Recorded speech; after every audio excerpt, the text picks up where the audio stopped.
La forme du cyberharcèlement, ça peut être des messages à longueur de journée de moquerie, ça peut être des menaces de mort aussi beaucoup.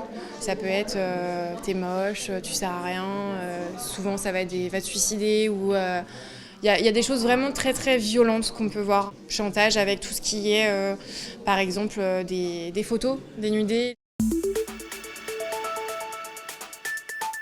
On peut avoir une agressivité, on peut avoir une tristesse, voilà, s'isoler de sa famille, s'isoler de ses amis, s'isoler aussi de tout ce qui est passion, une baisse des notes aussi. Il peut y avoir plein de notifications sonores ou même l'enfant sera toujours sur son téléphone. Un petit peu comme quand on dit à son enfant dès qu'il est petit, ne monte pas dans la voiture d'un inconnu, n'ouvre la porte à personne si tu connais pas.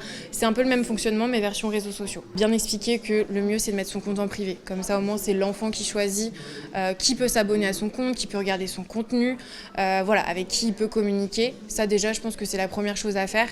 Et puis après aussi un petit peu sensibiliser sur le contenu qu'on peut mettre sur ces réseaux sociaux. Si on met des photos de nous avec nos amis, ça peut aller. Si on commence à mettre des photos un peu dénudées ou des choses comme ça sur les réseaux sociaux, il faut bien leur faire comprendre que rien ne s'efface sur les réseaux sociaux et que ça peut nous suivre toute notre vie.